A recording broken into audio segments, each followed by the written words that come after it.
شیری صاحبہ نے press conference کی، انہوں نے سیاست چھوڑی تو کافی زیادہ بلیم آپ پہ آیا کہ آپ نے ان سے سیاست چھڑوائی اور کافی عرصے سے وہ انسانی حقوق پہ تو ابھی بھی بات کر رہی ہیں، آپ بھی کرتے رہی ہیں، تو اس کے پیچھے کیا حقیقت ہے؟ دیکھیں، جب وہ بات کریں گی کھل کے اس وقت جب مناسب وقت ہوگا تب پھر ہم دیکھیں گے. میں ان کے بہاف پر کوئی بات نہیں کرنا چاہ رہی جس طرح وہ میرے بہاف پر نہیں کوئی بات کرتی.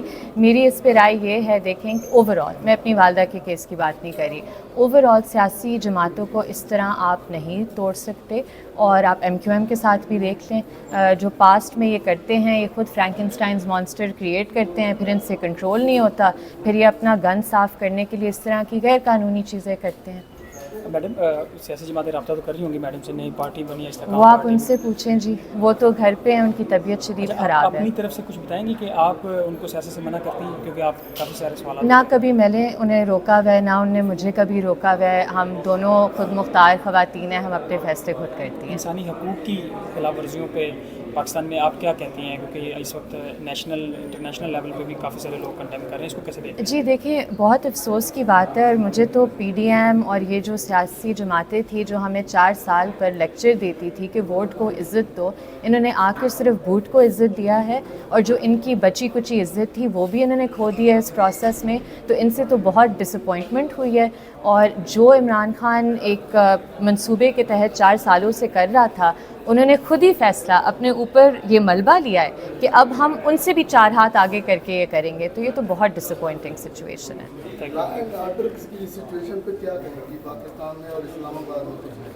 دیکھیے، میں یہی کہوں گی کہ بہت افسوس کی بات ہے کہ اس طرح کے جو ایکشنز لیے جا رہے ہیں جو بظاہر غیر قانونی غیر آئینی ہیں. آئین سے بڑھ کر اس ملک میں کچھ نہیں ہے. تو اگر آئین کی توہین ہو رہی ہے، قانون کی توہین ہو رہی ہے، تو اس کا احتساب ہونا لازمی ہے. Thank you. کیسے دیکھ رہی ہیں شیری صاحبہ نے تو سیاست بھی چھوڑ دی اور ابھی بھی یہ کیسز میں پولیس کس طرح سے بیان کر رہی ہے؟ دیکھیں، کیونکہ یہ جو اسپیسیفک توہین عدالت کا معاملہ ہے، یہ سب جوڈس ہے، اس میں میں خود پٹیشنر ہوں اور میں ایک آفیسر آف دا کورٹ ہوں. آن گوئنگ میٹر ہے، اس پہ اسپیسیفکلی کامنٹ کرنا مناسب نہیں ہوگا. لیکن میں آپ کو یہ بات بتانا چاہتی ہوں کہ جو آئی جی صاحب کا اس کیس سے باہر کانڈکٹ رہا ہوا ہے، اس سے بہت سوالات اٹھتے ہیں. آپ کو یاد ہوگا 8 مارچ کو عورت مارچ ہوئی تھی اسلام آباد میں. ایس پی نوشروان اور ان کے جو باقی افسران تھے، انہوں نے خواتین پر حملہ کیا باقاعدہ. آئی جی صاحب نے انہیں تحفظ دیا.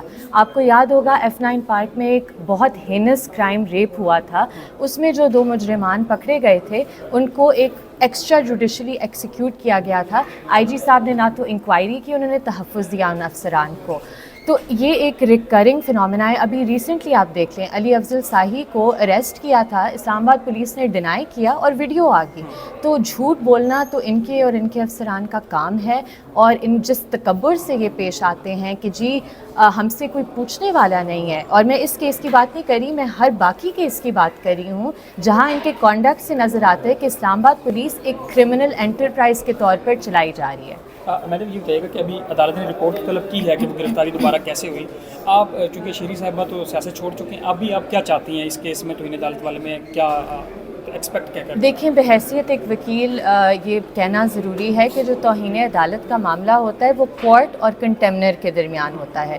جو عدالت فیصلہ کرے گی میں اس کا احترام کروں گی. I am an officer of the court, I respect the courts.